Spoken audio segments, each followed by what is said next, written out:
Hey, Larry, how's it going tonight? Hi, Andy. It's going great. Outstanding. Well, I don't have anything snarky to even start this whole thing with, so we'll just start. Please consider making us part of your podcast diet. You can find us at Registry Matters on your smart speaker or podcast app of choice like Google Podcasts or Apple Podcasts. If you like what you hear, please write a review. If you don't, just forget everything I said.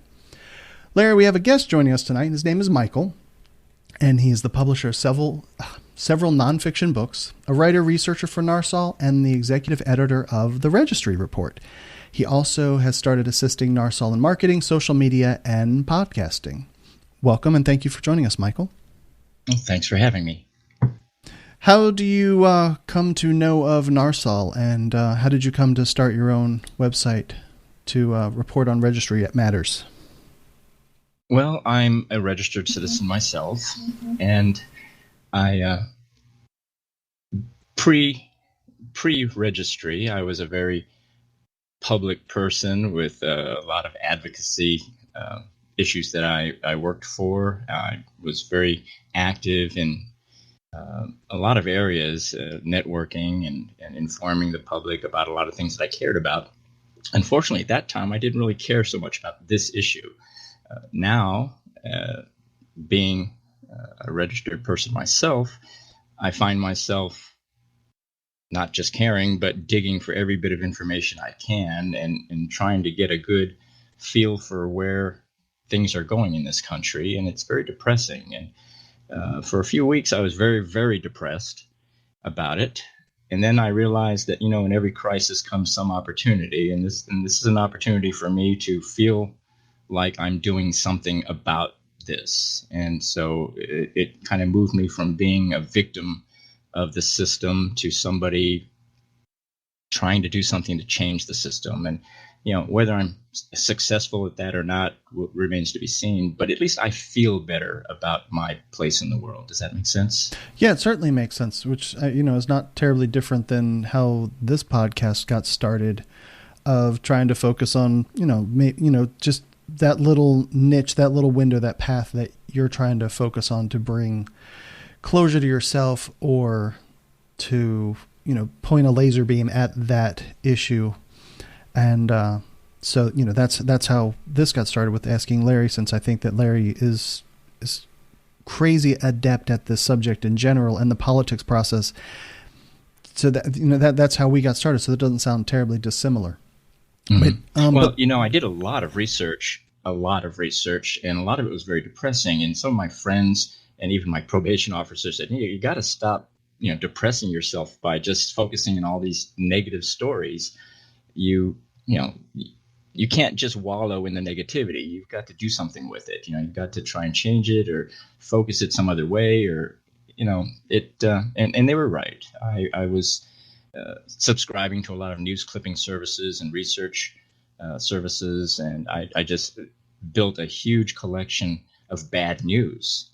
And I guess I felt a need to start focusing on some good news and some positive directions. So, well, help me though, when you're looking for positive news. I mean, we do get things in the news that good things have happened, like the New Jersey decision with ex post facto that came out like yesterday or the day before. But you can scour the news and find a new registrant arrested or violated, and just all the horrific things, or Sure. people getting kicked out of neighborhoods, or the tent city in Florida. So it's not hard at all to find negative news. You're right. And it's hard to know what's negative and what isn't, because sometimes the most negative news can compel people to open their eyes and become outraged. So even sometimes the bad news can be useful in an advocacy sort of way. So I tend to focus not on the individuals and the minutia. I tend to focus on the principles that are represented and the questions that these stories raise. For example, I just did a story about civil commitment, people who are being held long after their sentences have been completed, but they're being held civilly indefinitely for crimes they might commit in the future. And while this is legal in many ways, take mentally ill people who are a danger to themselves or to other people, they're committed all the time civilly. So, it's legal, at least in that context. But I think the average person, even if he knows nothing about the sex offender registry and has no feelings one way or the other about people on that registry, the average person is outraged that they could put anybody in a prison and keep them forever for something that they might do, not something that they have done. So I look for those kinds of issues that will help the average person to see the world the way we see the world, not the way the government wants to build this fantasy for the public. How do you bring it to the audience in a way that will, if the first words out of the mouth of the person is this sex offender has whatever challenge they are faced with, you fill in the blank of residency restrictions or civil commitment or being stamped on your passport or driver's license. Many people would just say, well, F those people. It doesn't matter. They deserve what they get. How do you then get this message to break down that wall and get it inside someone to where they can at least hear the message without just saying F those people?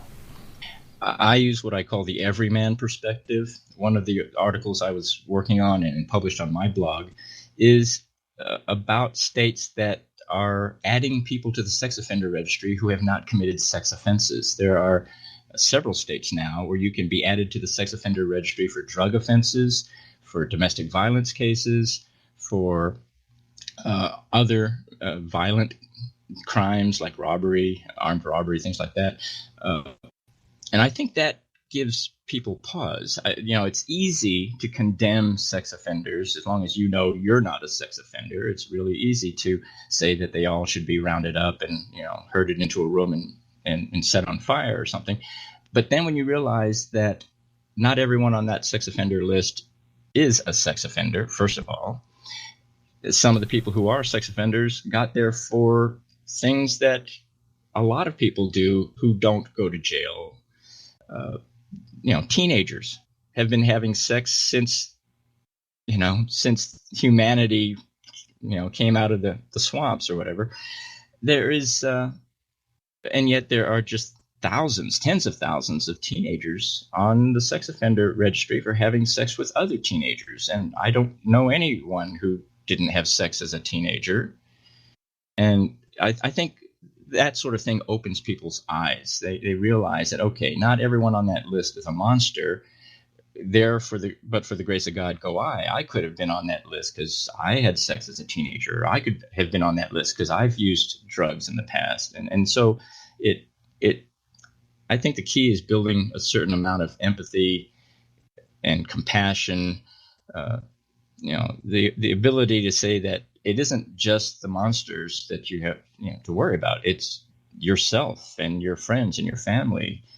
This is the sort of thing that once you allow it to happen to anybody, it can happen to anybody. I know it sounds redundant, but it's absolutely true. Once you accept the premise that you can track citizens and confine and incarcerate them for what they might do, not what they have done, and that whatever the judges and courts say, you can just pile all sorts of additional harassment and punishment and vigilantism on top of that. I think once you accept that premise for sex offenders, it's only a small step to apply that same principle to everyone out there. And I don't think the public is ready to accept that. So I think that's that's how we get the average person to care about these issues. Do you think, though, that so there are so many people on the registry, there are so many people that have had their child a victim of the registry? Do you think that there is any level of separation, excuse me, not even separation, the other way? Is there any level of crossing the Venn diagram where they can cross over to our side, so to speak, and feel any empathy for this, though? I absolutely do. But, we live in a society that targets anyone who stands up and speaks for the sex offender as well. So all you have to do is show some compassion or some understanding or some sympathy to someone on that sex offender registry, and boom, you become a target yourself. Then you get accused of being a pedophile. You get accused of being soft on crime. You become a target of vigilantism and harassment and verbal abuse, sometimes physical abuse. So, the people close to me, when I was arrested and convicted, the people close to me suffered all kinds of physical, verbal, emotional abuse from every quarter.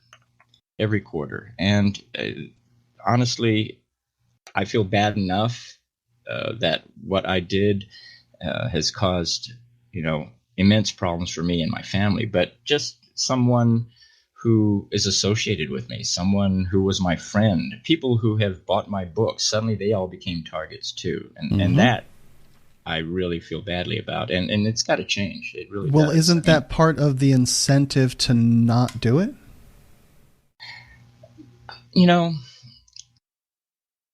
If that were true, then I think most crime would have been eliminated a long time ago.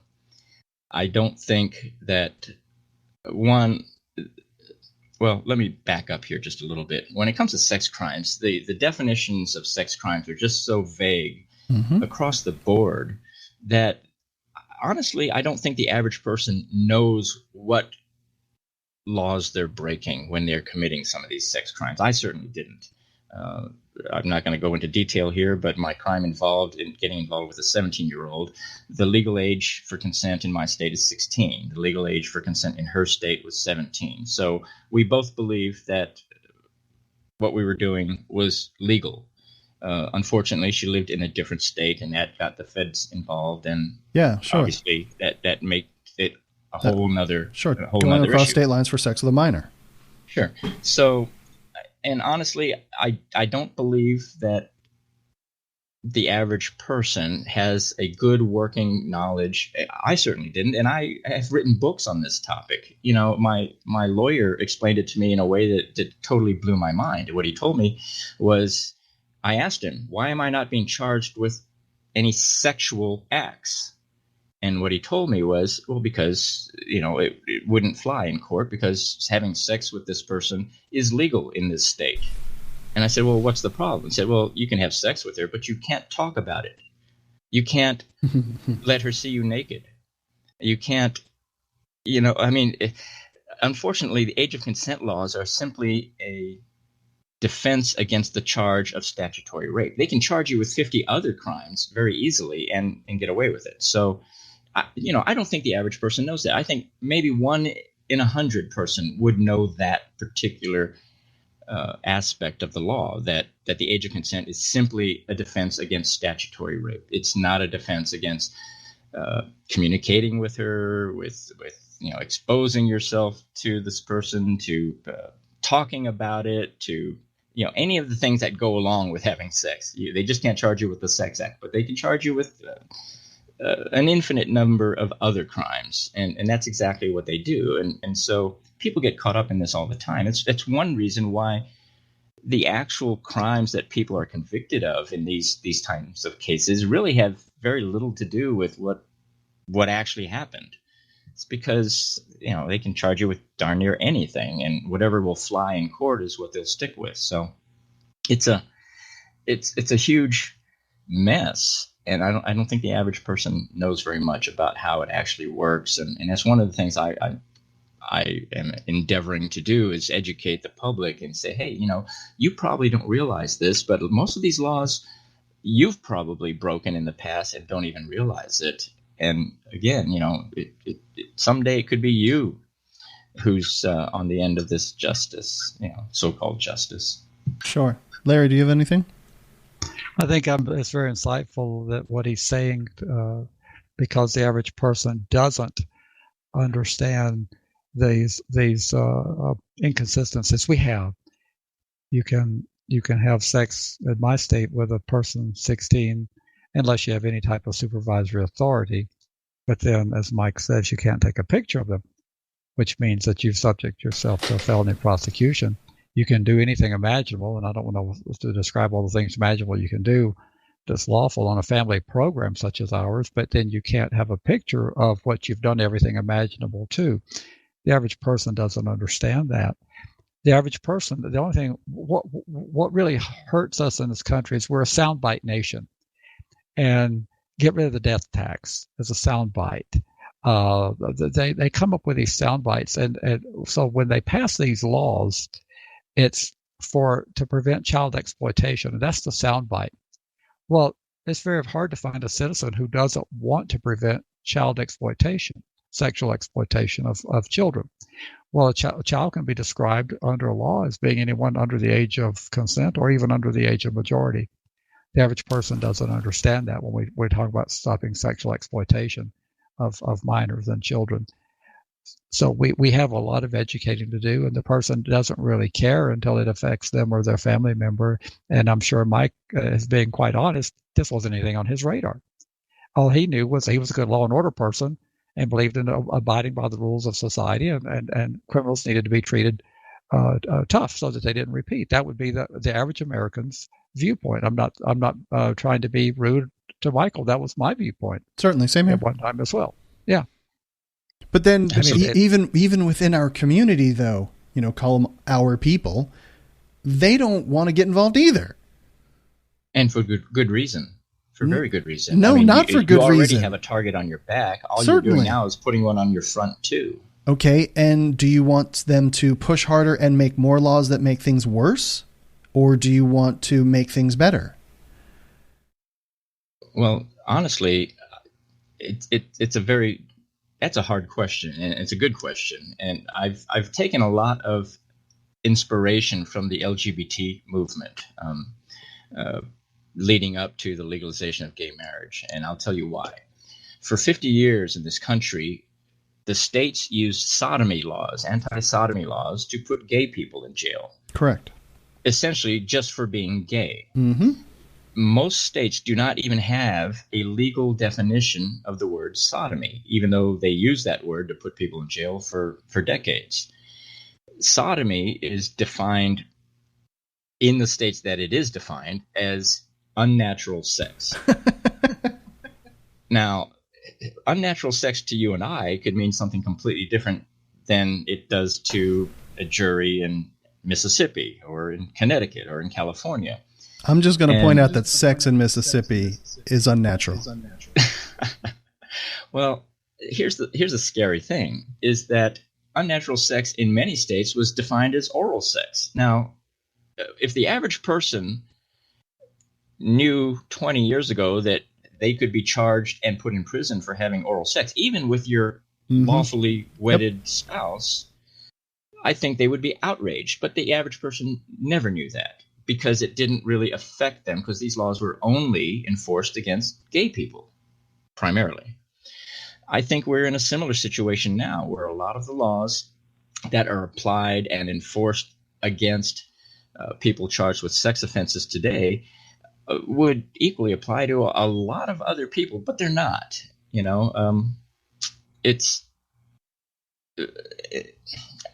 I don't know where we go with that other than informing people and letting people know that, this is not something that is just happening to other people. It could happen to you. It can happen to your family. And you've got to wake up because, I did a little research over the last few days about what we call the slippery slope argument in logic, and how the slippery slope argument is one of the most often used ways of advocating for any cause. However, it's really fuzzy logic, and some people will consider it a total fallacy. Just because you don't do your homework tonight doesn't mean you won't get in college and you'll be digging ditches for the rest of your life, for example. It's that slippery slope thing. But on the other hand, that's what everyone uses. And I've probably fallen into that trap a few times just over the last few minutes here. If you take away the rights of one person, you're on a slippery slope to taking away everyone's rights. Well, that's an emotional appeal, but it doesn't really convince anybody, unfortunately. So we've got to find another way to wake people up and get them to realize that this is their fight too. Yeah, some people that I keep in touch with, I have this discussion with them, and they're just happy to be on this side of the fence instead of inside, and they don't want to rock the boat.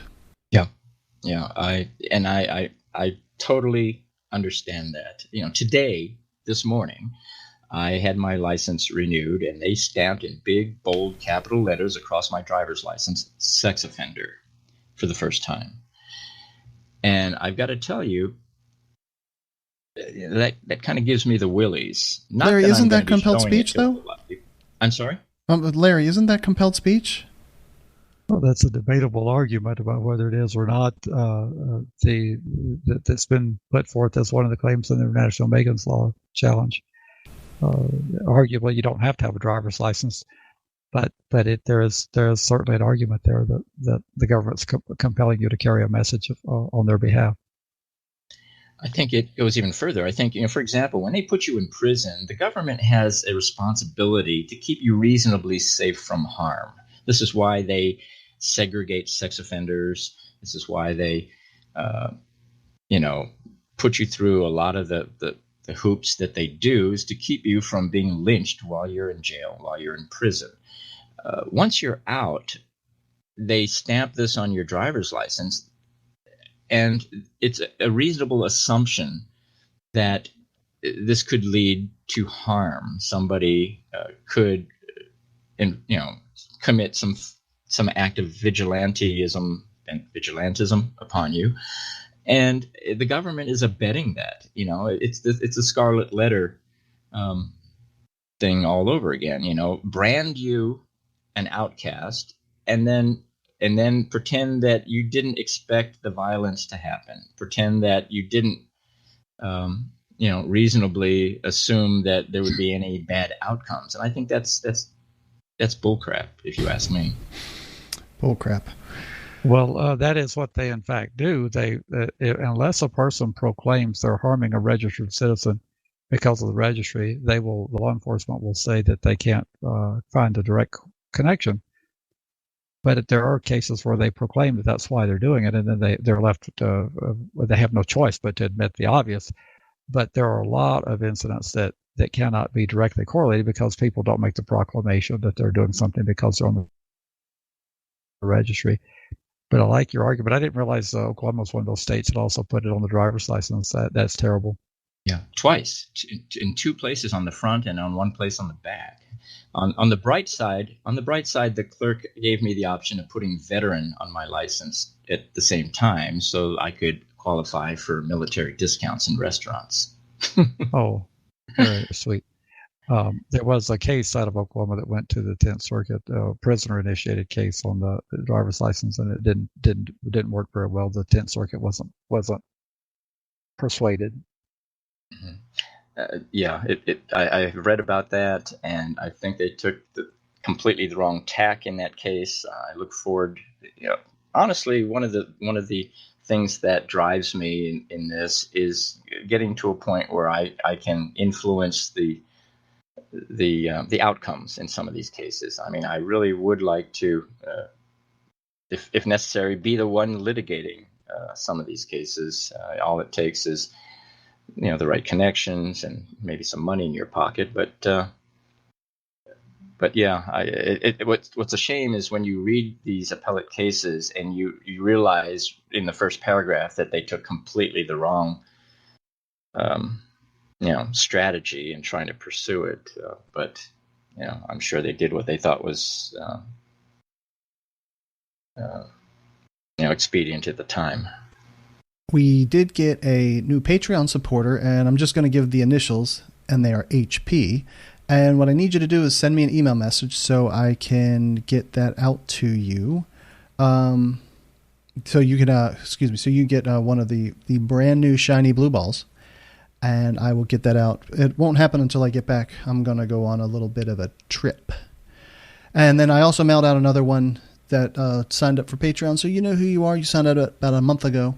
And I don't want to call you out on the podcast. Thank you guys so much for supporting us, and you can do so at patreon.com/registrymatters.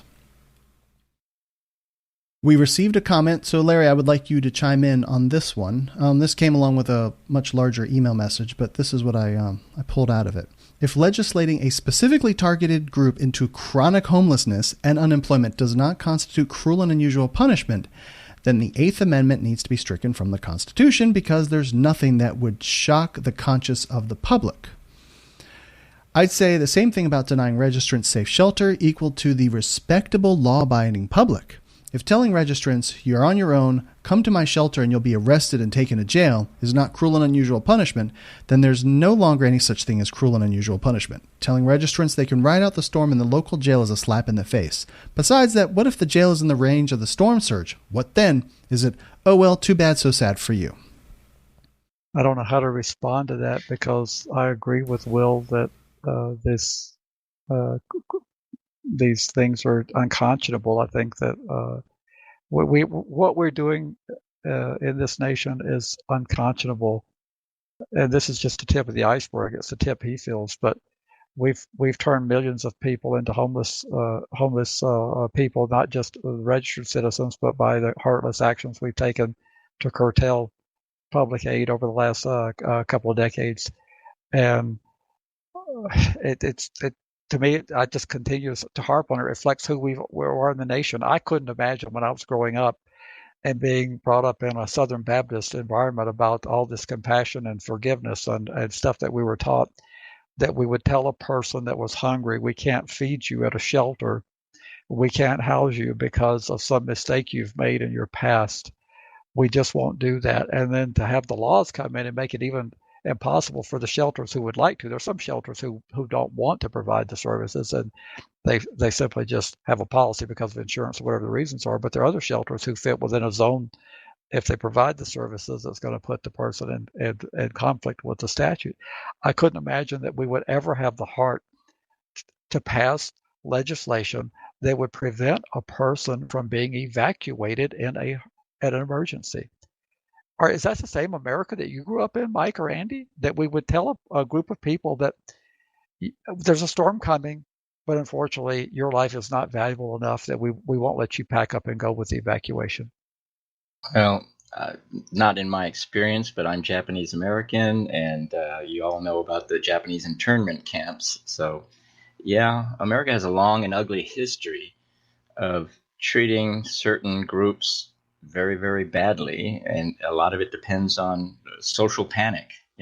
Social panic produces out groups, and once you're in that out group, it's the Salem witch trials all over again. And it's in the 80s and 90s, it was Satanists, Dungeons and Dragons. It was drug users. There's always been an out group, and in the last 20 years, it's been sex offenders. And the issue really is who's next, unfortunately. Well, that's specifically why I brought up the article last week about kicking the people out of Houston that were on parole or probation for whatever other crimes they decided to pick up, is that they have started moving the goalpost down to the next group of people to kick them out of the city. Yeah. The city I live in, effectively 97% of the city is off limits to sex offenders. I'm incredibly lucky that I have a grandfather clause that allowed me to live in my home that I've had for 25 years. But most people are not that lucky. In fact, I thank the stars every day that I lead a relatively comfortable, happy life, considering what I've been through and what restrictions I'm under. But 97, 98% of the other people out there don't have a lot of the benefits that I have and aren't blessed as I am. And I see it every day, every week. And it just drives me crazy. And nobody cares. Nobody cares because it's not happening to them. And the people, if it's happening to you, you're so busy just trying to keep your head above water and not being a target and not making your friends and family targets that, advocating, getting out there and speaking up is the last thing on your mind. You have too many things on your plate, and this is done on purpose. I mean, the whole system is designed to keep registrants voiceless, powerless, and in poverty. That's all it is. If once you don't have a job, you don't have a place to live, you're worried about just being safe and your family being safe and all those things, you're not going to get out there and hold a press conference. You're not going to get out there and start lobbying for changes in the law. I mean, that's just so unrealistic that, and they know this. The government, the people who make these laws, they know this. The whole idea is to create a scapegoat, a target of this social panic that can't fight back. That's the whole idea, and it's been very effective so far. I think we have to do what we have to do to try to change that. Well, it's tragic. It's tragic that we've come to this. I think we're getting worse. I don't see the trends improving.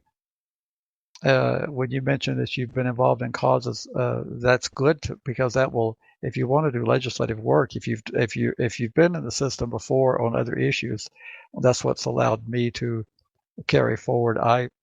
I'm pretty effective in legislative affairs, but I didn't just become involved on this issue. I've been involved in social justice issues for decades. But I'm seeing our social justice deteriorate.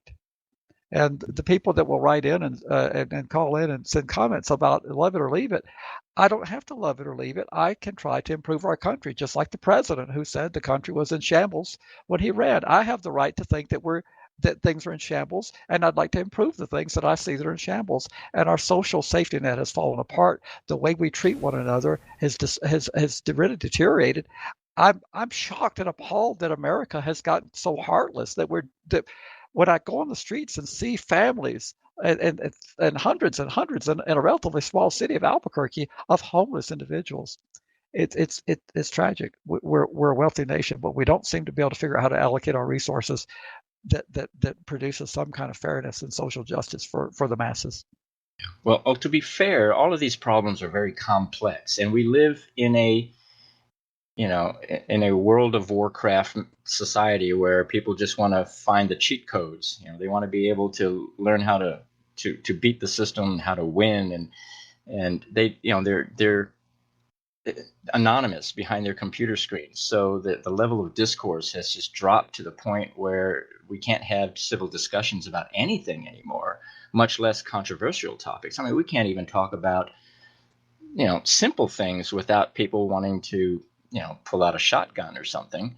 When you start getting into really controversial issues, there's no hope. There's really no hope, and it's really unfortunate. I mean, I have always loved a good debate where you can, trade ideas and sometimes even learn from each other. And sometimes your eyes are open to another point of view. But today, nobody's interested in anybody else's point of view. They're only interested in, scoring a zinger, a soundbite, a social media win over somebody else. It's this Roseanne thing the last few days is a perfect example of that. It really isn't an issue of, well, has she been, off the rails for the last several years? Yes. But, all it takes is one thing that sets a certain group of people off, and it becomes a major social panic, I guess is the best way to put it, Hey, Larry, I've got cool news. Oh, is that right? Let's hear it. All right. So I'm going to have 100 blue balls at the conference, and that'll be on June 8th, 9th, and 10th. So come up and say hi, and if I like you, I'll give you blue balls. But seriously, come by and say hi. So that's my cool news. How will they find you, Andy? Oh, well, just look for the guy that's running all the tech and looking like a zombie that hasn't gotten any sleep. But just look for a box with blue balls in it. You'll find the guy. That's what I was trying to get out of you, is that just look for the blue balls. Yeah, just look for the guy running around with blue balls. I'm crushed that I can't be there. I'll definitely be at the next conference, though. I will send you blue balls then if you'd like. Awesome. Well, let's cover some articles, and then we'll dive into the topic for the night. From the Tallahassee Democrat, safety versus a second chance. A home for sexual offenders has neighbors up in arms. Here's a facility that's housing 18 people that have been convicted of various sexual offenses, and the neighbors weren't warned. They say that they snuck them in here. The neighbors are scared that this is what is happening. Isn't this NIMBY situation? Isn't this not in my backyard? They can't live over there in the other people's neighborhoods. So where else are they supposed to live? The runner of the home is trying to help these guys get back into society and live a life, not behind bars. So we've covered this before, Larry. Do the people in the neighborhood have any right to know who's living next door? Only if we are willing to convey that right to them. I get a kick out of this because they snuck them in. Well, I have never asked for permission, but I moved into a neighborhood. I go buy my house, or I rent my house, and I move in. The U-Haul shows up, and the neighbors come and welcome me. Sometimes, or sometimes they ignore me. But I don't know what they mean by they snuck them in. They waited till the sun went down, and they freaking stood up a house for 18 people to live in, and they did that by morning. Of course, I know what they mean because there's more than one person there. That what's bothering them is that there's a cluster. Mm-hmm. And they don't connect the dots that the reason why there's a cluster is because there's no one else they could live. Like Michael said, there's 97% of the real estate off limits at his city, probably similar in that city. So they have to cluster because of you, and then you're mad because they have to do what you caused them to do by your misguided policy. Yep. And that was my other question that you just stole from me so this is an effect of the 1,000-foot, 2,500-foot restrictions, forcing them to go find some tiny little pocket somewhere where they can go stand up and then you've got 18 people living in a house. It better be a pretty damn big house, but it's probably not for there to be 18 people living in there. Well, that also leads to another problem, which is most parolees and people on probation are not allowed to associate with other felons. Correct. So you've not only forced them into a tiny geographical, spot on the map, but you're also setting them up for failure and practically forcing them to break their parole. So again, this is one of those catch-22s, the unintended consequences, that's designed to just keep you in jail or put you back in jail at the earliest possible opportunity. Larry? I was about to say something similar. This is registered citizens could be off supervision, but it's even more dangerous if they're on supervision. But there are statutory schemes around the country that will prohibit more than a certain number of offenders, one or two, from living at the same address. So it results in the entire apartment complex being off because the street number is 4,400.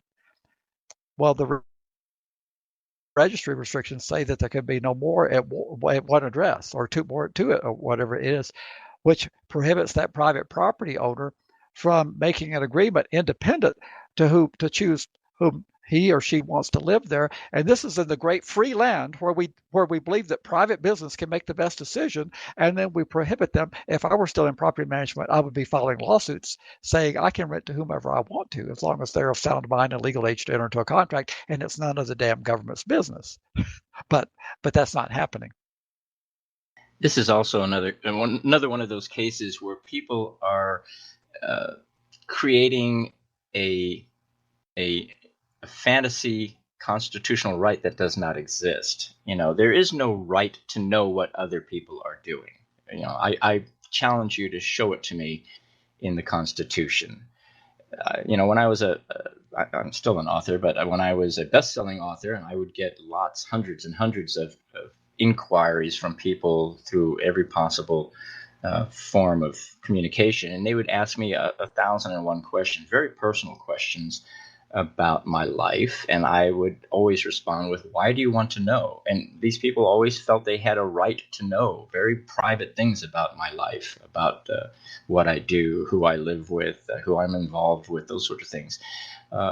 And there is no such right. And I think we've gotten to a point in society, I think the internet is responsible for a lot of this, that we believe that we have a right to dig into other people's lives and in fact pass judgment on them based on what you find out. And sometimes, even if it's not true, people's lives are destroyed over things like this. And again, it's a deterioration of our right to privacy. We do have a right to privacy, for example. There is no right for you to know who I'm sleeping with. So, well, that's music to my ears, Mike, because I'm saying the same thing. And too many of the offenders, if they get interviewed, or too many advocates, that's inevitable. They give the answer when the reporter says, "Well, don't we have the right to know?" When the citizens, we need to say, "No, ma'am, you actually don't." But we always said, well, yes, you have the right to know. Well, you have the right to know that they were convicted of a crime. That's available at your local courthouse, which most of it's online these days. But you don't have a right to know who's behind the walls in a particular house. That's an invented right, as Mike says. And once you start granting people that right, guess what? It will not be targeted solely at sex offenders. Once I have the so-called right to know what's going on in your bedroom, guess what? I'm going to exercise that. And so will millions of other people just because they can. And I think, again, this slippery slope argument, once again, probably not very effective, but I think that it's the best way to illustrate this for some people. And then from NBCnews.com, inmates who learn trades are often blocked from jobs. Now something's being done. Half of states bar ex-cons from getting occupational licenses they need to re-enter the workforce. Lawmakers on both sides of the aisle say that this doesn't make sense. 24 states prevent felons from getting certified in blue-collar jobs like cutting hair, welding, doing makeup, cosmetics, construction. 70 million Americans have a conviction in their past that likely keeps them from earning higher wages. Is this protectionism, do you think, Larry? Something like this? Is this the industry itself preventing people from felons from getting these kind of jobs? I think that could be a part of it, Andy. I think anytime you have a licensed profession, the more people are in it, the more the dilution of the way they see the earning power. But I think this is more driven by public outcry of the danger of having a hairdresser. I mean, children, minors go to these barbershops and salons. We can't have a person who has a sexual offense. I mean, when's the last time you've heard of anything happen at the salon? But that would be public, the excitement that we've got, the people, the ever heightened fear of what's going to happen. Driving an ice cream truck, for crying out loud, that doesn't even require a license, but they're making all these debarments are made because of the public. Again, it's a reflection of who we are as unforgiving Americans, and I'm going to keep saying that until I no longer have a platform to say that. But I got my hair cut this morning, and I was like, the lady that cut my hair, I've seen her before. I know her name. I have never asked her, is she a felon? I don't think that it's relevant if she got her training from while she was locked up or not. I don't care. And she cut my hair and I like the way she cuts my hair. That's the end of the transaction. For you and I, but it's not for the citizens who have been frightened. I think on one of our earlier podcasts, I talked about the overweight kids in elementary, junior, and high school, and comparing that to my era when such a small percentage of kids, we have gotten so afraid of the imaginary boogeyman that we don't let our kids go anywhere. We do everything to protect them, and it's spooky. Lenore Skenazy talks about that. Yes. The what is it? Free range kids. Free range kids have to be advocate to allow to be growing up. But I think the public fear is more than the occupations themselves trying to keep people out. Although I think it could be a small factor. I think it's just fear. Absolutely, boogeyman is a great way to describe what's happening here. Every generation has to have its boogeyman, and this is ours. But so while they were gone, who paid for the training? So the taxpayers would have paid for the training while the person was locked up. Then why wouldn't we want them to exercise what we invested in potentially for them to have that turnaround? You know, the person's now going to go cut hair. I mean, of the jobs that we could ostensibly outsource to another country to get the Indians to do it or someone in Thailand to do some sort of manufacturing job, of the jobs that we cannot ship overseas, hair cutting would be one of the jobs that we would pretty much always have a demand for. You know, I think that part of the reason this happens is that we don't, as a nation, have a comprehensive vision for how we want our laws to work. You know, so you have some groups who are pushing for rehabilitation and training and working hard to reintegrate offenders back into society. But then you have other groups within that, the larger whole. You have other groups who would rather just see us, lock them up and throw away the key. And there's no comprehensive philosophy that guides our judicial system. I mean, every state is allowed to pretty much pursue their own course.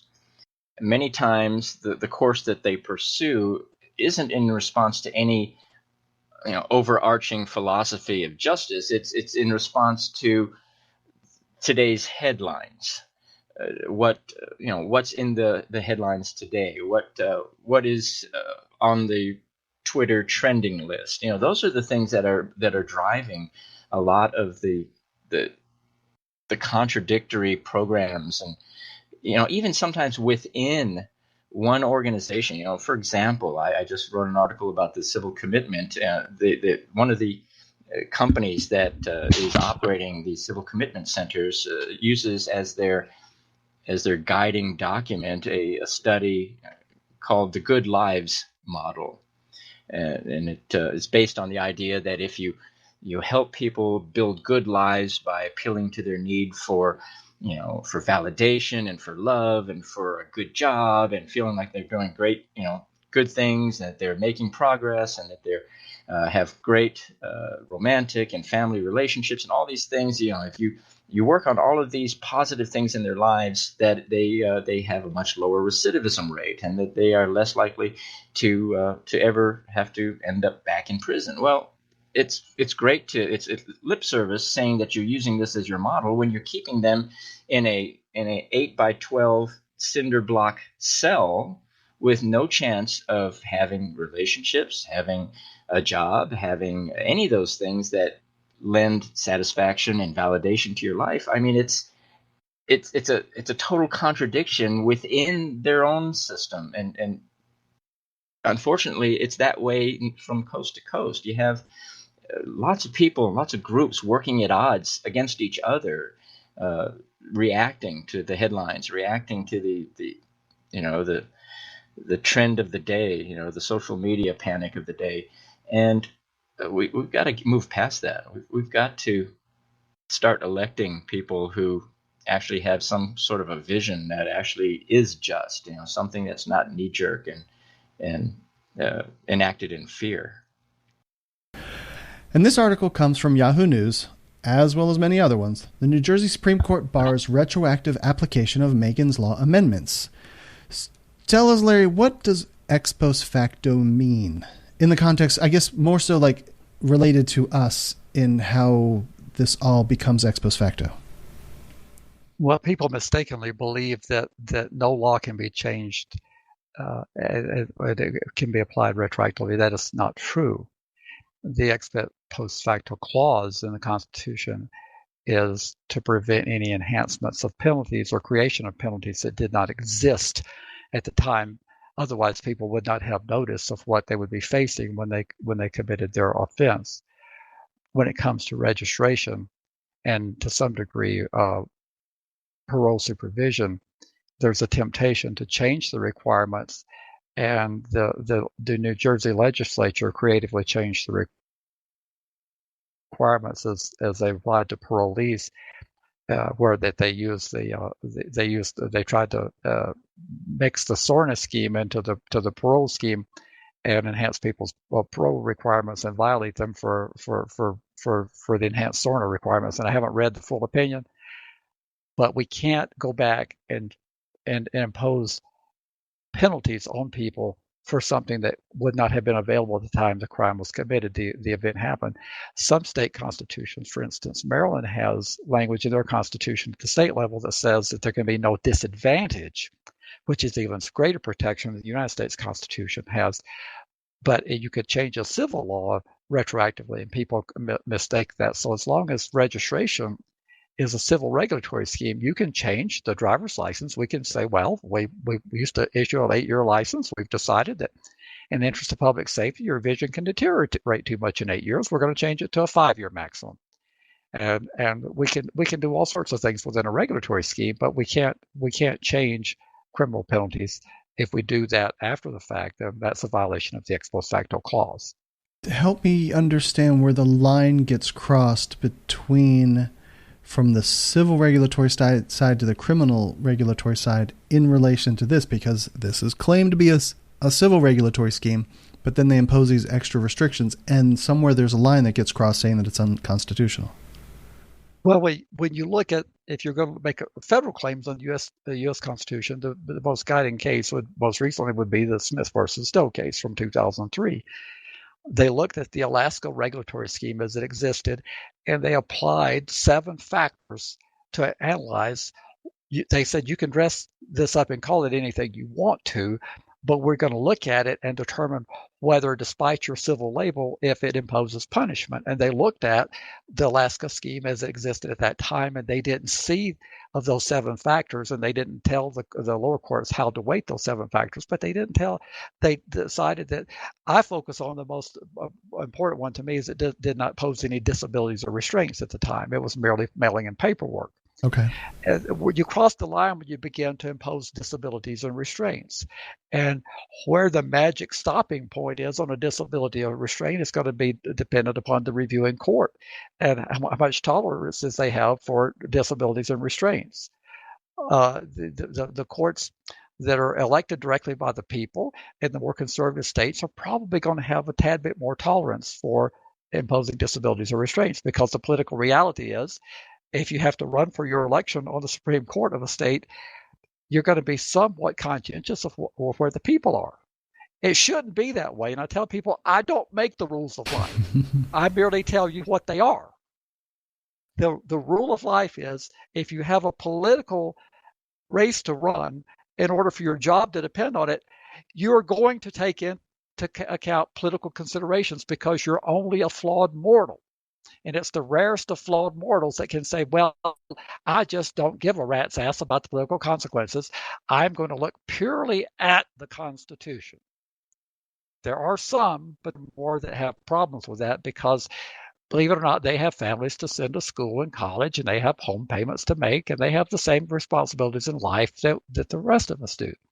And they're not ready to be disrupted from their occupation like Judge the Aaron Persky is about to be when they recall him from the bench in this upcoming election because of the Brock Turner case. Right. Yeah, and there's a push to protect him. There's a bunch of people. There's a Save Judge Persky Twitter handle or something like that. Yeah, they will fail.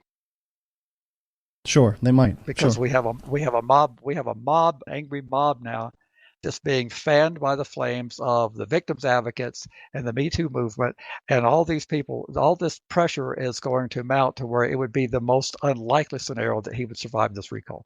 It's possible, but I'm betting odds that it's a substantial recall margin against him, and that he won't be on the bench after the recall.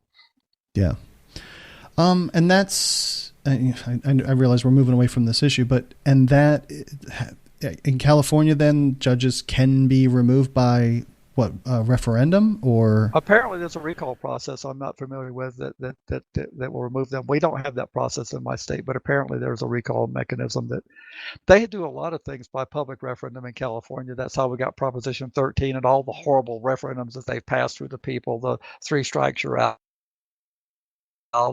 and the mandatory GPS monitoring for people who have sex offenses retroactively, which was struck down by the courts. And they're good at passing things through their referendum process. And that's a good example of why we did not design a government in this country that was supposed to be the people making the decisions, because the people really aren't capable of making the complex decisions. They don't have enough information. They don't have the breadth of understanding of the complexities of what's involved in making these decisions. I feel like you just said we're stupid. Well, that was a nice way of saying that a lot of people that are voting in this referendum won't have a clue. All they will have heard is that Aaron Persky let a rapist go free. That's what they will know when they make their decision. So there was a statement in the article. It says, the state contends the 2014 amendment is a classic recidivist statute that enhances the punishment for subsequent offenses and therefore is not an ex post facto law. However, the 2014 amendment operates differently than recidivist statutes that have withstood challenges under the federal, state, and ex post facto clauses. Can you help me with deciphering that a little bit? Not really. All right, then, because that's stuff is written sometimes and they like double back on their own words, and it confuses me in how they end up putting that all together. I'll take a look at it and see if I can understand it. It's okay to punish recidivists more harshly. If that's what they're saying, I mean, when you come back to court again and again and again for recidivism, there's nothing wrong with that. But it's not okay to do it without them breaking a new law. It's not okay for us to enhance your punishment because we feel bad about we didn't give you enough the first time around.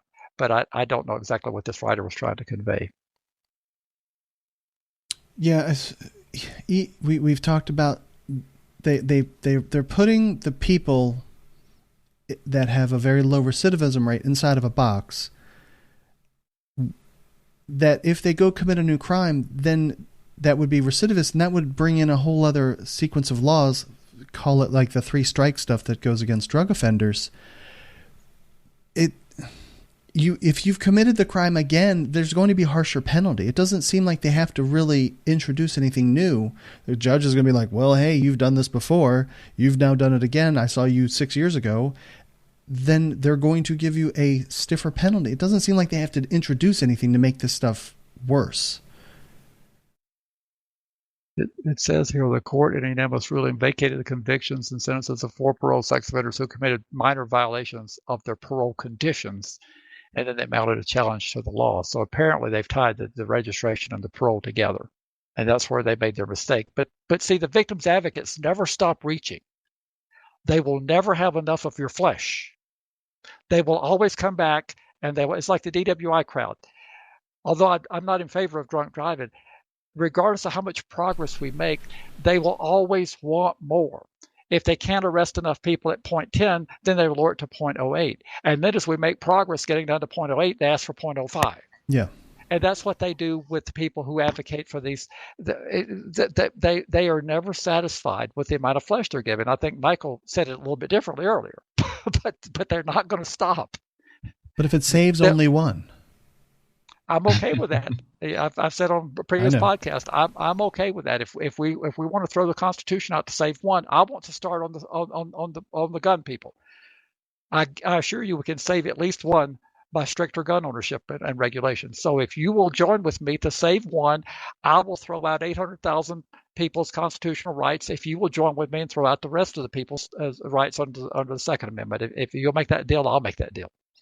You know, I could save millions of lives by dropping the national speed limit to 10 miles an hour on all of our freeways, but I think people would not stand for that. And I think you have to frame it that way for people. Is that whole, if we can only save one person, makes it all worthwhile, again, is a huge fallacy. It's complete bullcrap. You just have to realize that that's not how you legislate. That's not how you come up with rational laws, unfortunately. But these things do pass the rational basis. For irrational people. No, but I'm saying, like, from the legal standpoint, using the legal term of rational basis to make a park off limits in the interest of public safety from these people that are known to have committed a crime is, at least on the surface, rational to make the statement. Well, and we've talked about rational basis test. The rational basis test doesn't mean we have to get a rational result.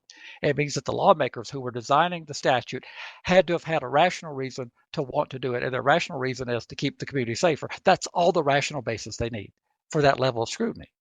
It doesn't. Our courts don't serve as alternate judges for the people we elect and we empower to make laws for us. We don't get to come back and say, boo-hoo, I elected the wrong person. They made bad laws. Why don't you save me from myself? Which is exactly the title of the episode was, when will the judges save us from ourselves? No, we're human beings are not rational beings. We're rationalizing beings. And unfortunately, what passes as rational these days is far from it. But that's when it gets into from a legal analysis, though, a rational basis review is only did the policymakers have a rational reason to want to do what they did. What they did doesn't have to be the best way to do it, doesn't have to be the most efficient way, and it doesn't even have to work. It just means was the desire to save lives. They could put the speed limit at 25 miles an hour tomorrow if they wanted to. Sure. And there would be nothing that from a constitutional analysis that would be wrong with that. It would be misguided public policy, and it would have disastrous economic and personal consequences. But you couldn't ask the judges to save you from your stupidity of electing people who will put a 25-mile-an-hour speed limit on the interstate highway system. That's on you, folks. Right. This is something that was taught to me in the military, and that's the concept of doing something even if it's the wrong thing. Unfortunately, that's the rationale that is predominant in a lot of our legislation and court cases. The efficacy never enters into the equation, unfortunately. All right. I love it, Andy. I'm glad. Ready to be a part of Registry Matters? Get links at registrymatters.co. If you need to be all discreet about it, contact them by email, registrymatterscast@gmail.com. You can call or text a ransom message to 747-227-4477. Want to support Registry Matters on a monthly basis? Head to patreon.com/Registry Matters. Not ready to become a patron? Give a 5-star review at Apple Podcasts or Stitcher.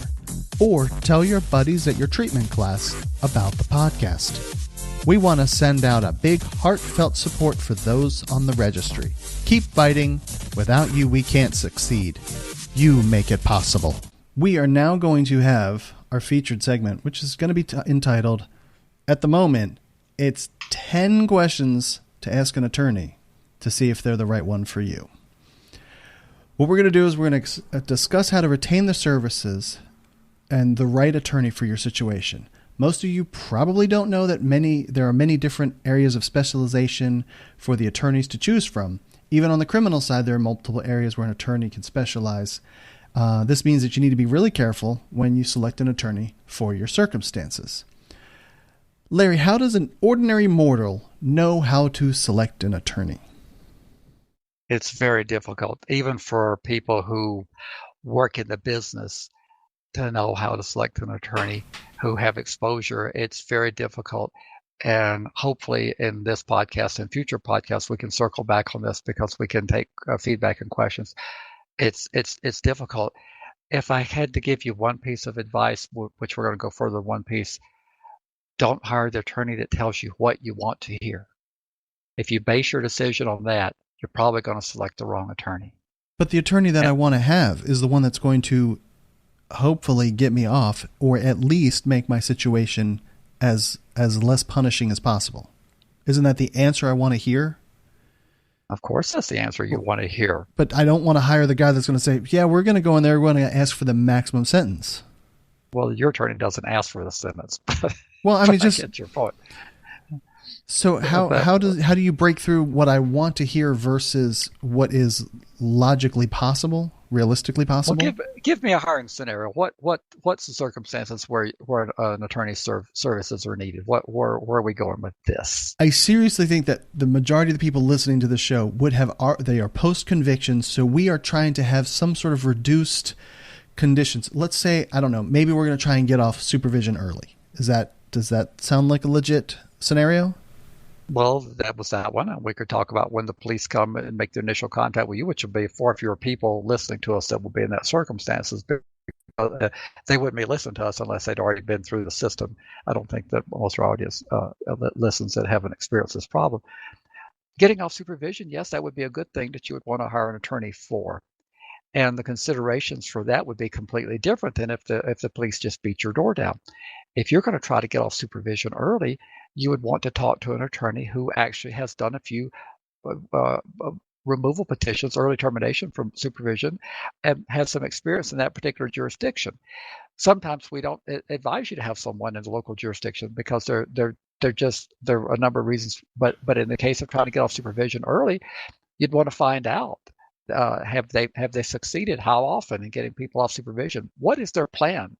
What are they going to do? Tell me. You have the right before you give someone $5,000, $10,000 to try to get you off supervision.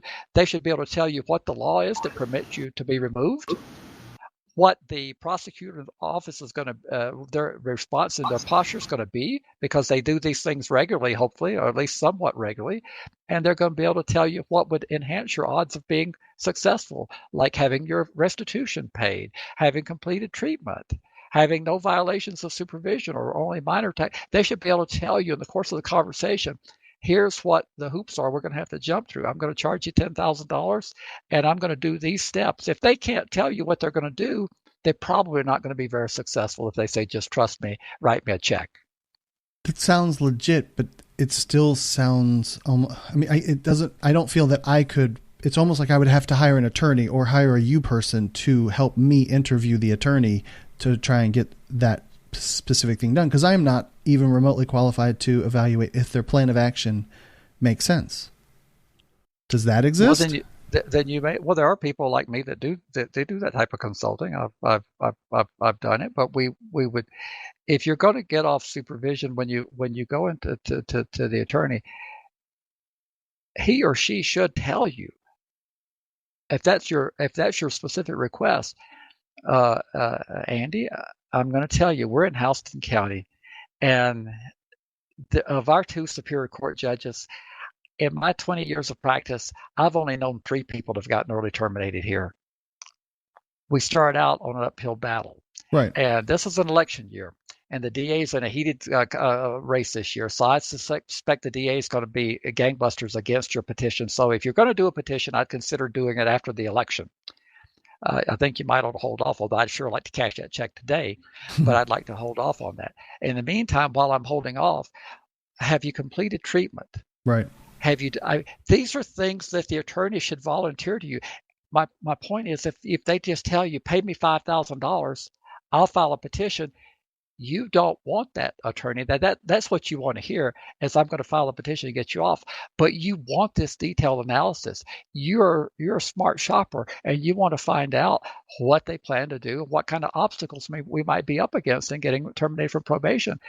If they tell you all these things and you want to go forward, if I tell you there's only 3 gotten off in the last 5 years that I'm aware of, and the DA's office is going to oppose us tooth and nail, and I think it's an uphill battle, and I'll give it the best shot I've got, and we're going to go in with the best case we can make while the judge should grant you early termination, but I'm not optimistic.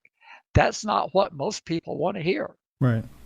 They would rather hear the other person who tells them very little and says, I went to school with a judge. I was 1 year ahead of him in his law class, and this punk DA, he doesn't know shit, and I can just bulldoze my way ahead. That's more like what you want to hear, but it may not be truthful. It may not be relevant, and I'd be very scary if someone told me that, because I would figure that I'm getting a snow job. But that's just me. Yeah. So, Michael, your turn. Uphill battle, I think, is exactly right. And not only are not only do you have your hands tied behind your back when you're trying to do this, but you really don't know what's going on behind the scenes. A lot of these attorneys are in bed with the prosecutorial staff. They're having lunch with them every other day and belong to the same golf club. They're all about making deals and not really about winning your case sometimes. I don't know what the exact numbers are, but there's some 90% of practicing attorneys have never spent a day in actual court. They're paper pushers. They're administrative. And I think that's the real challenge, is finding somebody who's actually willing to fight the case, go into court, and a lot of times they'll tell you they're willing to do this, and then they, as soon as they've got your money, then they're all about making a deal and avoiding going into court and actually trying to win, instead trying to find something that is amicable to everybody involved, unfortunately. Well, so let's take a different tack. So a person has been raided by the police, but they were not arrested. Do you think that person needs an attorney, Larry? In all likelihood, they do. They anytime the cops come to your house and execute a search warrant, I'm assuming that this was resulting from a search warrant. That's pretty serious business when they've convinced a judicial officer that there's probable cause to execute a search. I would say yes, you need an attorney. What if the person during the raid confessed to something? They're definitely going to need an attorney then. Because if they confess to something, which they frequently do, what happens in a raid is the person has never had, in our type of offenses, they've never had any criminal experience in their life. They've been law-abiding citizens, and they've been taught to respect and honor and revere the badge, and the police are their friends. And they believe that when the police, there's always nice officers that take control of the situation when they're trying to get the confession. The bad guys are the ones who kick the door down and yell the verbal commands and get on the ground. And then there's the savior, the team that comes in that's trying to extract the confession, and they pull the attack dogs off and they settle things down, and they tell you that they're from the government and they're here to help. And most law-abiding citizens are inclined to believe that because that's what they've been taught. So they'll have a conversation.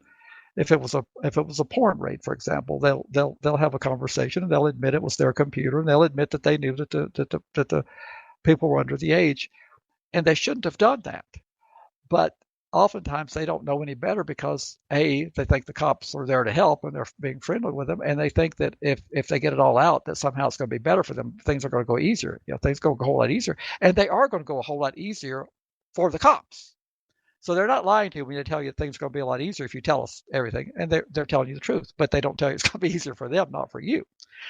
If you've made that confession, it makes the defense attorney's job far more difficult, because then we get into the issue of whether that confession was voluntary and knowing and intelligent and all these things, and whether the person was in a custodial situation, because that's when Miranda rights are supposed to be administered, when you're in a custodial interrogation. Well, if the cops are in your home, it's questionable sometimes whether that's considered custodial. You're free to leave, or maybe you're not. If there's 12 officers in riot gear that are securing the perimeter, would a reasonable person feel like they could get up and walk out?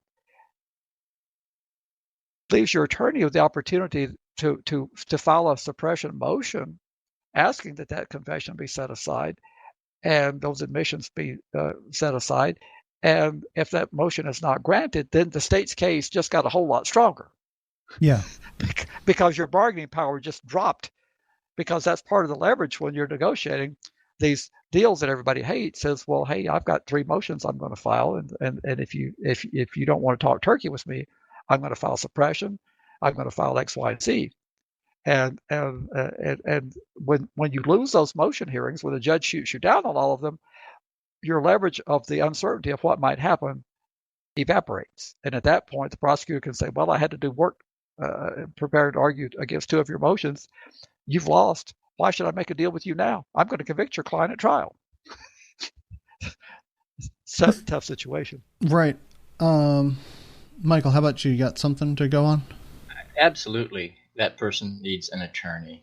I think that we're, just as Larry says, we're all programmed to cooperate with the police and believe that they wouldn't do anything that's illegal or immoral. We have, we tend to see them, especially people who aren't career criminals, we tend to see them as good people. And so when they do, when they do bad things, it comes as a complete shock to us, and that whole thing about you have the right to remain silent. It's very, very hard to exercise that right when people are being nice to you and asking you reasonable questions. Is that your computer? Do you know this girl? Or have you been home all night? It's really, really tempting to respond to those kinds of questions. But those are the questions that are going to put you in prison later. And you may not think so, but they will, because even if they seem totally innocuous to you, they are used to build a case against you. And anything that turns out to be not true, even if it's something very, very simple, will be used to paint you as dishonest and a liar and a criminal. So even something that's totally unrelated, like, have you been home all evening? Yes, I have. Well, all they have to do is prove that you weren't, and now you're hiding something. And it may not have anything to do with the crime, but it has everything to do with putting you in prison eventually. So, I believe that not only does a person need an attorney right then and there, I think that in general, people need to establish a relationship with an attorney before the police show up on your door. It seems like that would be a prudent idea. Yeah. It's really hard. First of all, how many in this day and age, how many people memorize any phone numbers? When you're placed in a holding cell and everything's taken away from you, how do you then contact an attorney? Certainly. I love that, because I'm one of those who believe you should remember phone numbers, but no one does.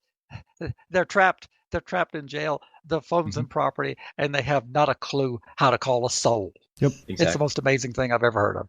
Well, no, it's not that amazing. I mean, you've got 4,000 phone numbers on your phone. What are you supposed to do? Well, you should remember at least a couple of key important numbers of who you would call if you're in a jailhouse, but nobody does that. I didn't even have the phone number for members of my family. I was in jail for 3 days before anyone knew where I was. That's how bad that problem can be. So if I can't remember the phone number for my father, I certainly don't remember the phone number for my attorney. I've since that time, hindsight being 2020, I've actually considered tattooing certain key phone numbers onto my body so they can't be taken away from me. Certainly. Well, then you go on and you move. You've had some sort of encounter with the popo, and you're going to go start interviewing attorneys, but you don't necessarily know what's going on, the policies or the procedures really of what's going on. How does that work? Is this after the raid of the person, and they go see an attorney as a precautionary measure because they were not arrested on the spot? Is that the scenario here? Sure. You go start interviewing attorneys. Sure. Yeah. Well, you probably wouldn't want to see a wills and probate attorney if you had been raided by the police. So you would want to narrow down your search to criminal law practitioners, and you would want to go in and have a conversation with them with as much information as you have. They should have given you the affidavit for the search warrant that they served on you. They should have given you a copy of the search warrant and the affidavit. If they didn't, you should be able to get that before you go see the attorney, because it had to be issued by court, and those are public documents unless they've been sealed under some unusual circumstances. And you'd want to go tell the attorney as much as you can recall about the situation. They generally give you some clue what they're there for. They don't come search your house and start pilfering, because they had to name in the search warrant affidavit the items that they were seeking and what the scope of the search was. So you would be able to know what they were looking for based on the warrant and what the discussions were and how the interrogation went. And you'd want to find out if the attorney had any experience in dealing with that type of an offense scheme. Any attorney can give you basic advice about don't admit anything, don't talk to anybody about this, tell them to call me. I mean, that's going to be advice 101.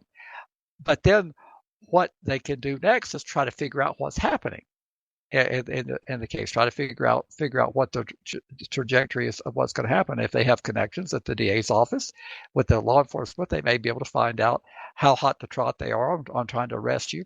The fact that you retain an attorney may result in you getting a summons rather than being arrested, because that shows that you're going to be participating in the system. Most people prefer not to be arrested and undergo the perp walk, the humiliation of that.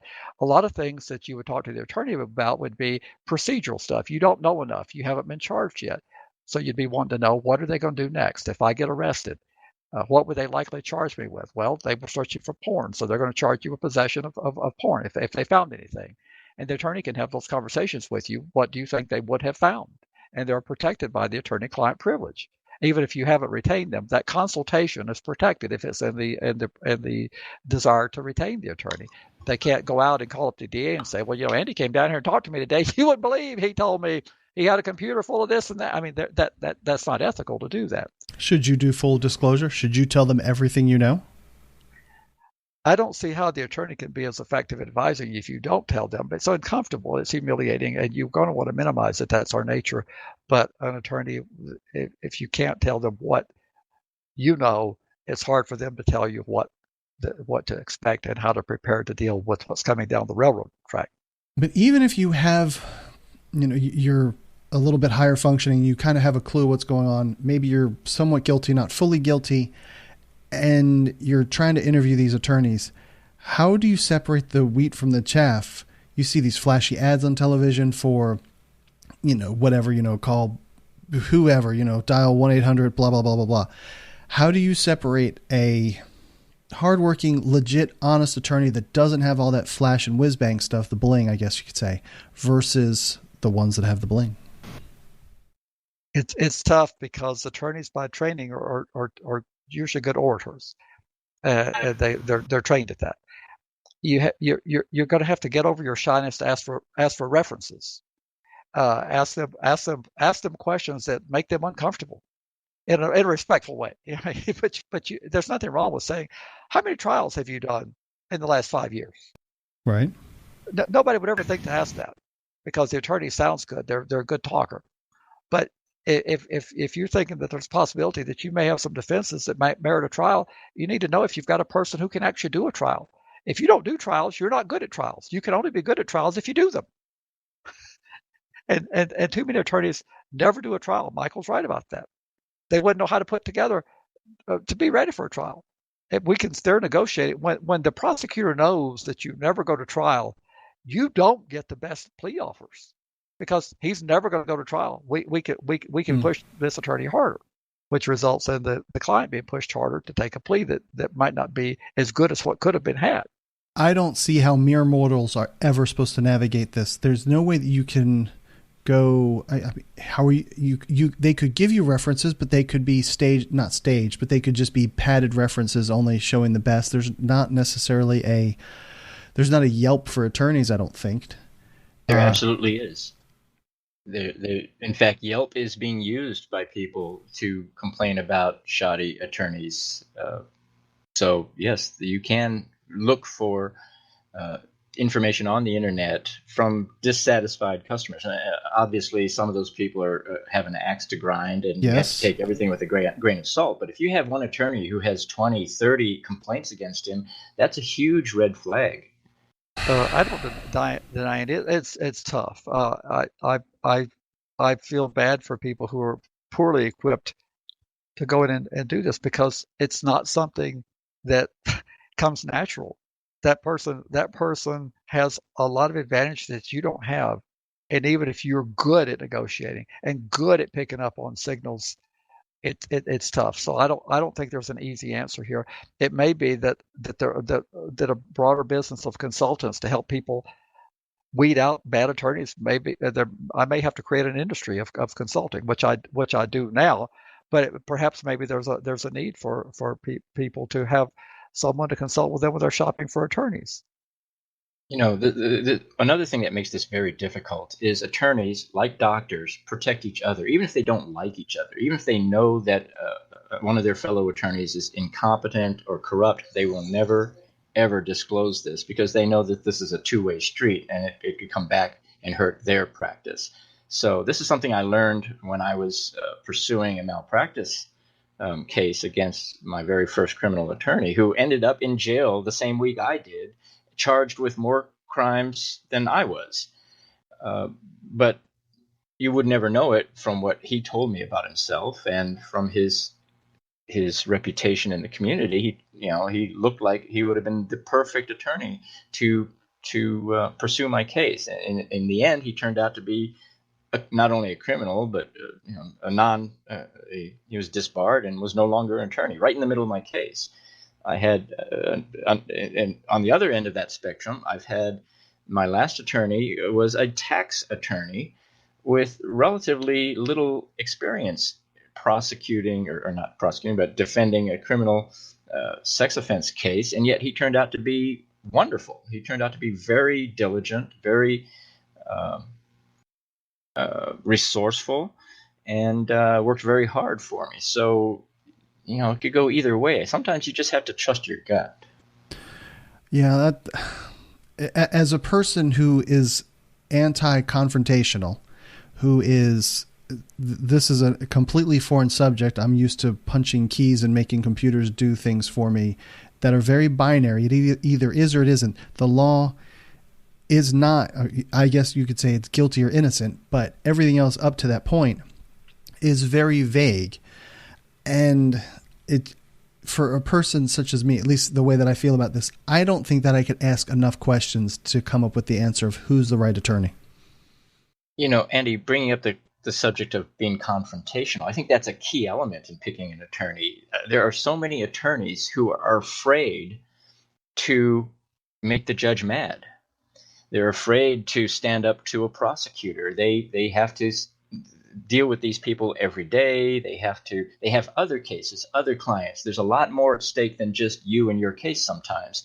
And you have to take stock of that really early on, whether that person, frankly, has the balls to get up in court and say what's best for you, not what's best for his practice or his other clients or his friendship with the prosecutor and all these other things that attorney may be taking into account.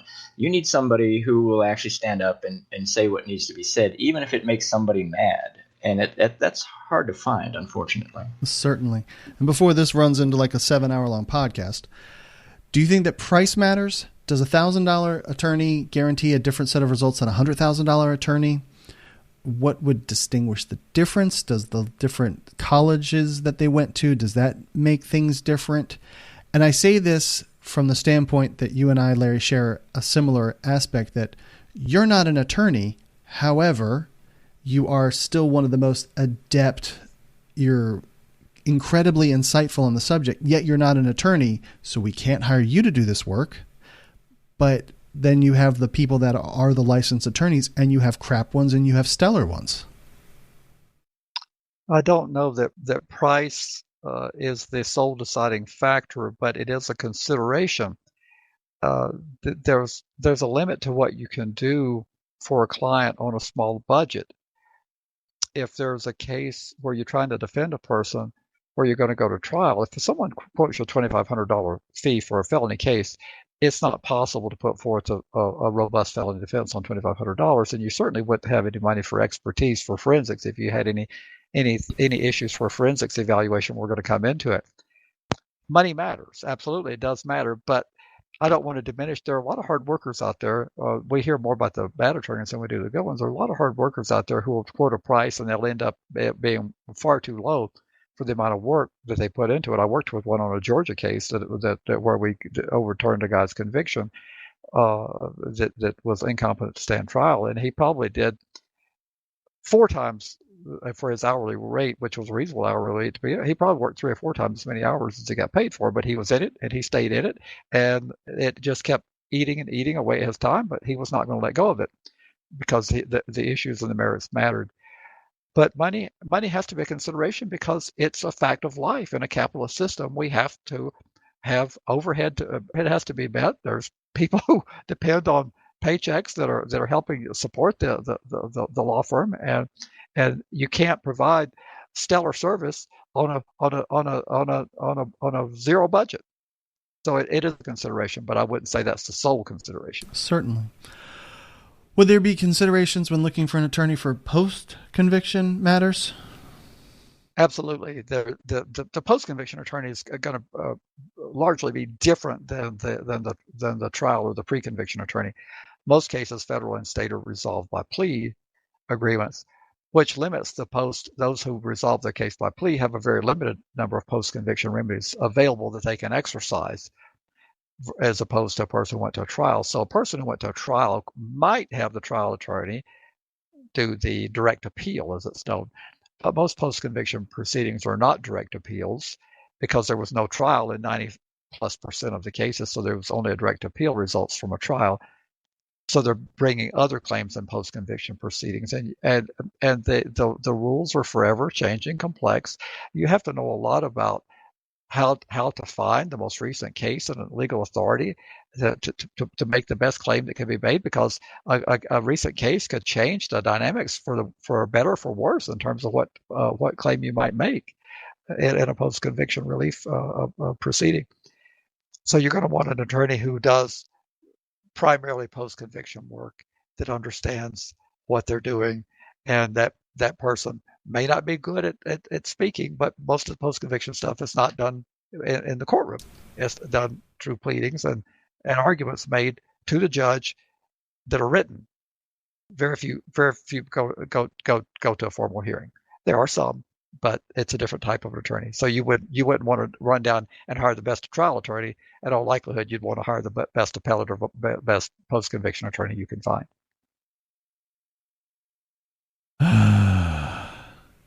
Different specialty set. No, I understand. I just don't think that this subject just disturbs me, because I completely feel that it's almost like, if this analogy will make any sense, when your family member dies and you are there at the funeral home, you are under all the strain and the pressure of your family member dying. And now you've got this guy that's trying to sell you the funeral. And you are not in the right frame of mind to be able to evaluate whether you're going to get taken by the undertaker or not. And I feel that this is roughly similar, that this is something horrific and challenging and stressful and overwhelming, a freaking tsunami coming at you. And you are not in the right state of mind to be making any of these decisions on your own. And that's why you would hire the attorney. But I'm saying that you would need someone to help advise you on which attorney you would need to get. So you need an attorney to get your attorney. Unfortunately or fortunately, I guess you probably need some help, and it's hard. The person doesn't have anyone to go to. Who are you going to ask? Your wife? Your mom?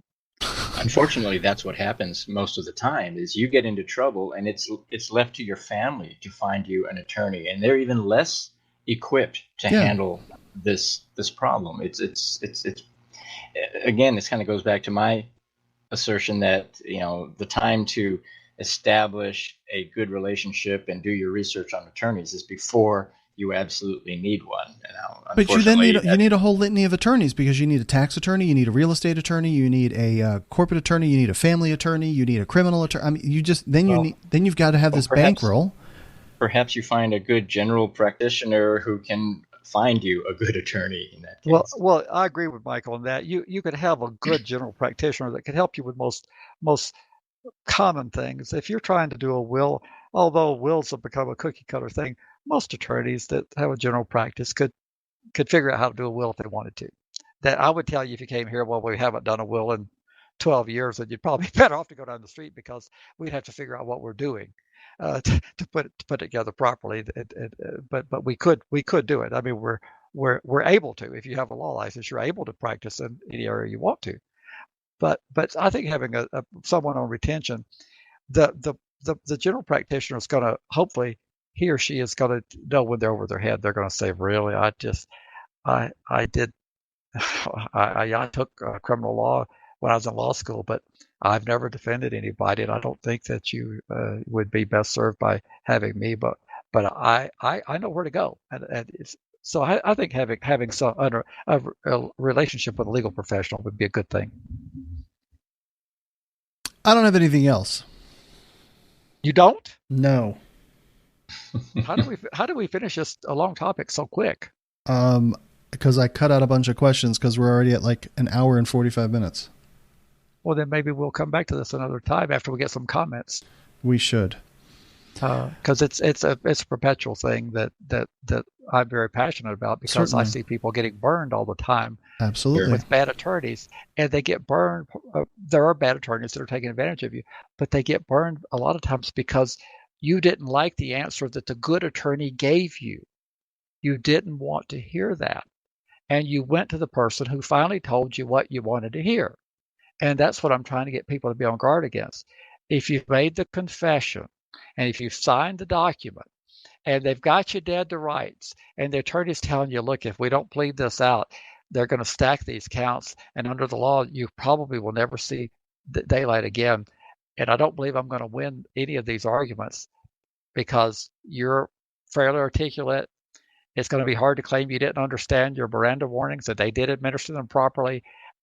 I think we need to cut a deal here. That's not what most people want to hear, but lots of times the deal is the best thing to do. And when you go down the street and the guy finally tells you, well, for 25 grand, I'm going to take good care of you. And then after you get to 25 grand paid, because usually most people don't have the 25 grand, and they pay it over an installment plan. And when they get the final installment made, then that 25 grand attorney comes to the same conclusion that the first attorney came to, that it's in your interest to make a deal. The only difference is the 25,000 you could have spent on your commissary for the time you're going to be in prison, and you gave it to the attorney so he could have a luxurious life. And I hate that it happens all the time. The public defender gets the best deal that can be had under the circumstances, but they go hire a private attorney who goes and pleads them to the very same deal that the public defender was going to plead them to, but that's after they paid the private attorney 20 grand. Why did you do that? They do it because the private attorney told them what they wanted to hear. I will say that at least on the federal level, the public defenders are pretty darn good. They're spectacular. Yep. So I have no complaints about my public defenders at the federal level. I would tell people, don't go out and, borrow $25,000 thinking you're going to get any better. Take that public defender if it's offered at the federal level. Now, at the state level, it's horrible. They're all overworked and underpaid, and you're lucky if they can find time to even meet with you before they throw you under the bus. So, a word of warning there. I agree with you completely. The state systems, they vary dramatically around the country. They leave them county to county in some states. Some counties are cognizant of their responsibilities to provide adequate resources. Some don't.